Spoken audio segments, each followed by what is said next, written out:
My name is Isbah from Pakistan.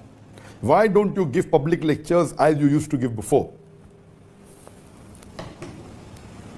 The question asked by Isbah is that why don't I give public lectures as I used to give before? The answers can be divided into 2 or 3 parts. Number one, I remember when I started doing dawah in the early 90s. You know, I got inspired by Sheikh Didat in 1987. I do mainly one-to-one dawah. Then in the early 90s, I started giving public talks. And then I started traveling. The first talk I think I gave was in South Africa in 1994. My first talk outside India. And then I remember I used to give a lot of talks. I remember when I went to Kuwait in 1998. In one day, I gave 8 talks. One is immediately after Fajr early in the morning, and last talk was 2 o'clock in the night. 8 talks, 8 public talks in a day. I remember when I used to travel towards the end of the 90s and the early parts of 2000, I used to spend maybe a few days, and I used to give tens of lectures. On average, few lectures a day, maybe more than 1 lecture a day, 2, 3 lectures a day on average. So I spend about 5 days and about maybe 10, 15 lectures. We spend a week and we give maybe 20 lectures. Later on, with the help of Allah subhanahu wa ta'ala, as time went on growing, alhamdulillah, Allah gave more power in my speech. Allah put love and mercy into the heart of the people. Previously, when I used to give lectures, my audience, I remember, Sheikh Didat, Sheikh Ahmed Didat, the person who inspired me, may Allah grant Jannah, Rahimullah, he had told me, when you come to Saudi Arabia, expect few people. Don't expect the way you get in India, thousands of people. And the first talk I gave in Saudi Arabia, it was in 1996, if I'm not mistaken. My first talk in Jeddah, I was expecting maybe 10, 15 people, and mashallah, more than 1,000 people came. So Allah is blessed that initially when it started, only the numbers were in thousands. Okay, Western countries were initially few hundred, then into thousands.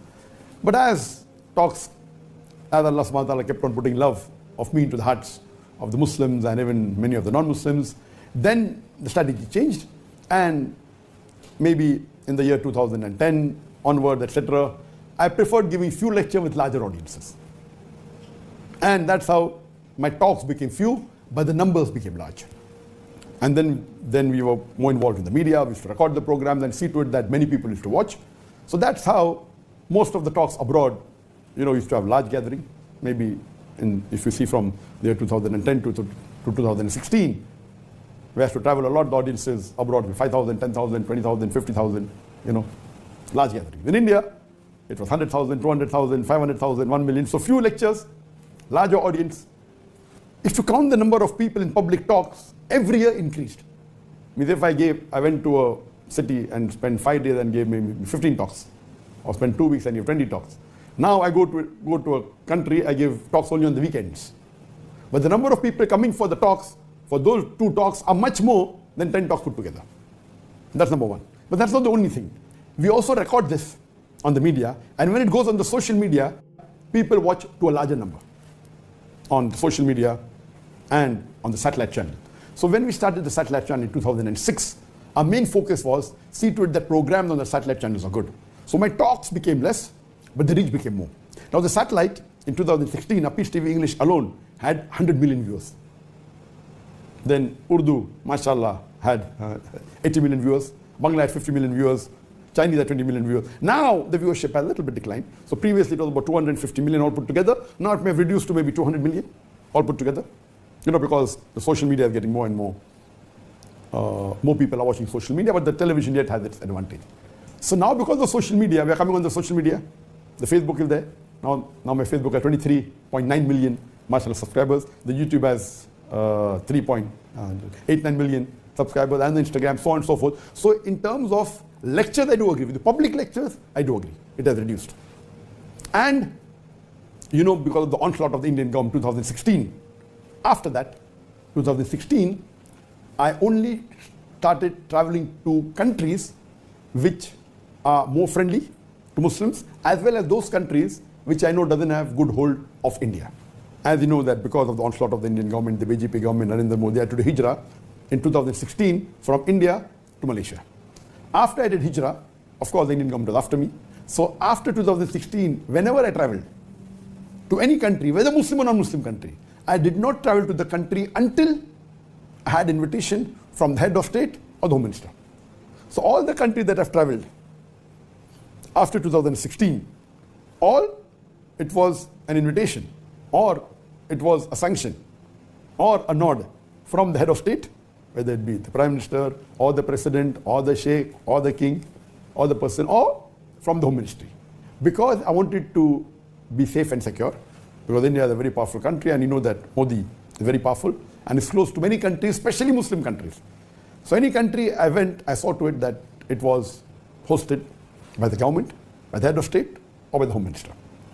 So that's the reason, after 2016, one of the reasons that the countries where I used to travel before without this condition, I stopped going. The invitations are yet coming. Anyone invites me, I say, if you give me the invitation from the head of state or from the Home Minister, I'll come. I remember in 2020, April, I was invited a couple of months, I think in January 2020, I was invited. There's going to be a program in April in Canada where Justin Trudeau, who is the president of the Prime Minister of Canada, he was going to be the chief guest. I was called as a guest of honor, and the Muslim MP was invited, and I accepted that because it was through the government, and indirectly the head of state of Canada was there. But unfortunately, because of COVID, the program was cancelled.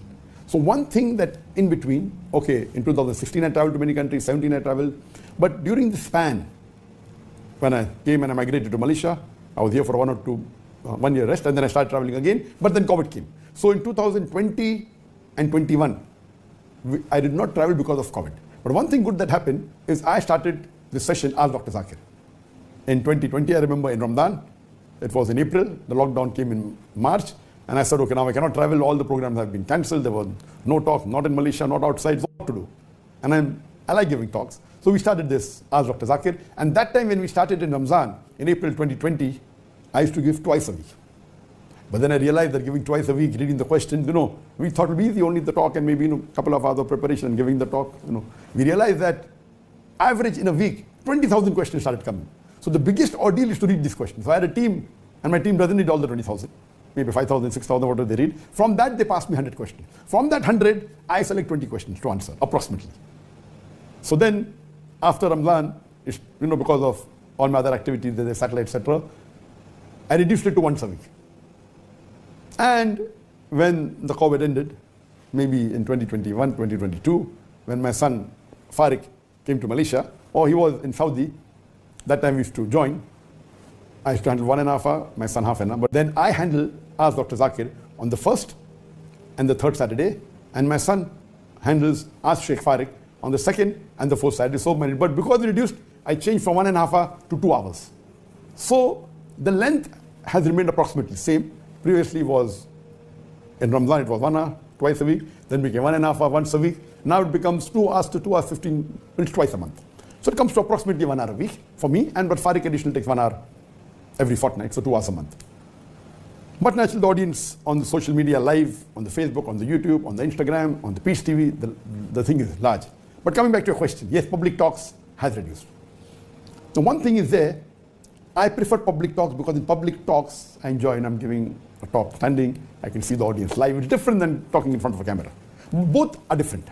But one good thing that happened in the Ask Dr. Zakir Naik sessions, we are in the 12th season.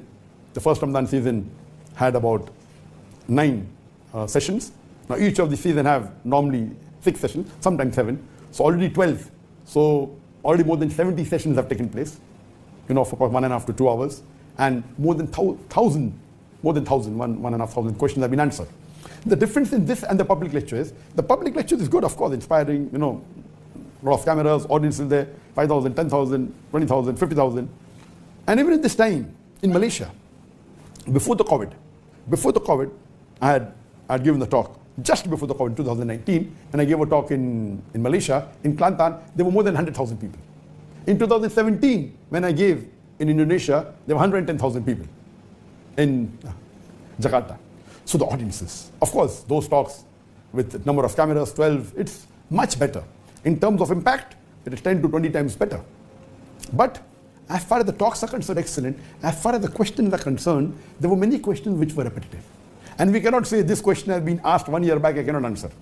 I cannot say this question was, yes, if it's asked same day, I can refuse answering, or if it was asked yesterday in another talk in the same city, I can say it was answered yesterday. But I cannot say it was answered 1 month back in Nigeria or 1 month back in Qatar. I have to answer. So there were questions which were repetitive.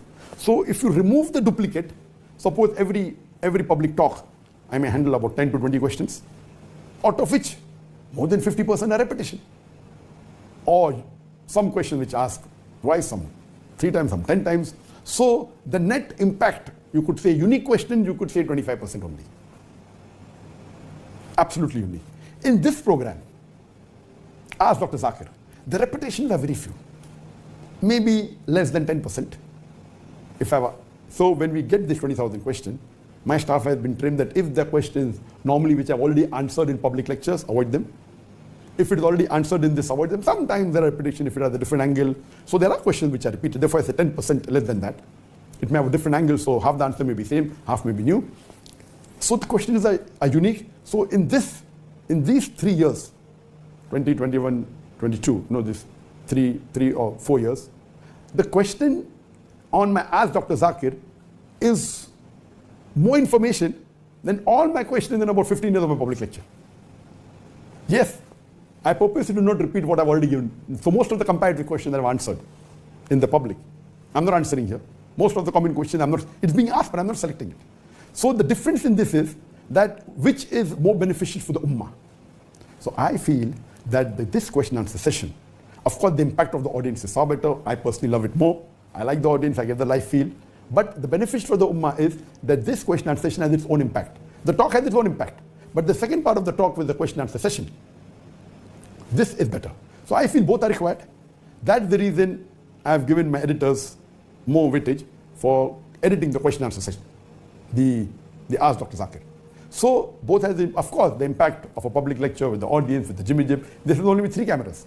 That is the 10, 15, 20 cameras. And now, coming to your question again, that there was a gap for about 2 years, and when it restarted, I remember the first talk I gave was in 2022 in Malaysia, in Perlis. It was the first public lecture allowed in Malaysia after the restrictions of COVID, and there the authorities put a restriction not more than 1,000 people. So 1,000 people came.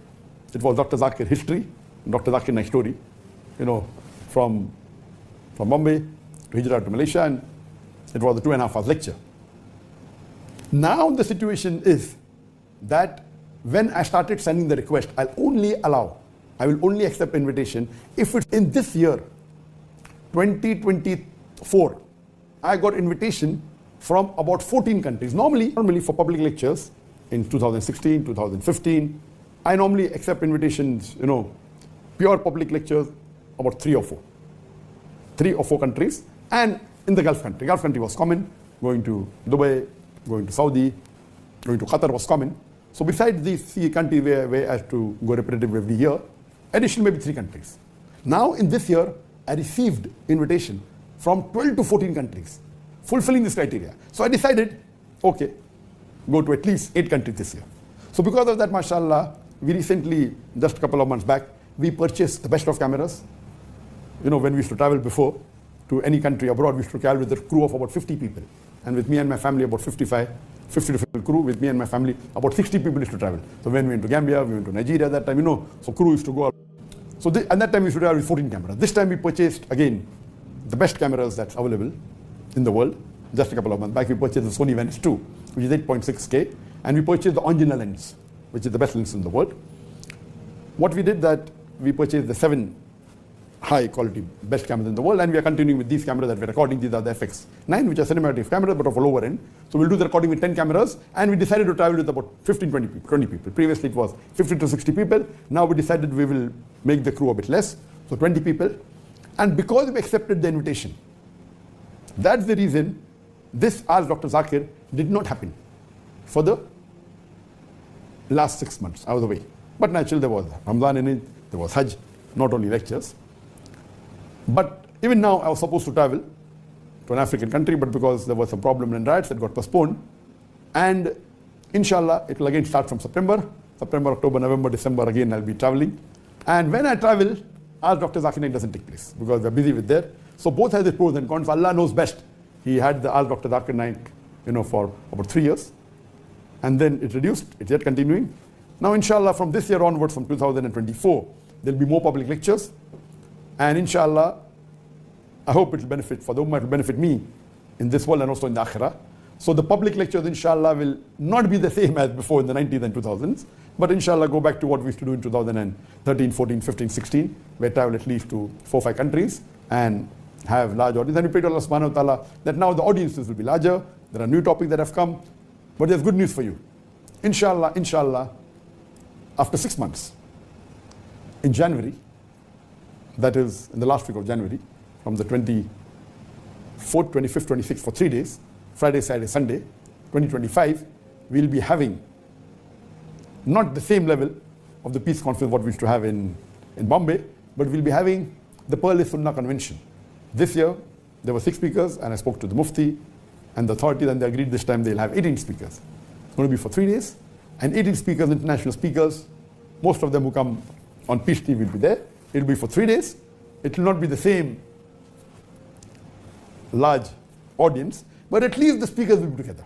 Inshallah, in the coming years, we'll have bigger conferences with large number of du'ats. See to it that the entry is free, absolutely free, so more number of people can benefit from it. And I pray to Allah subhanahu wa ta'ala, may He make us instrumental in spreading the deen.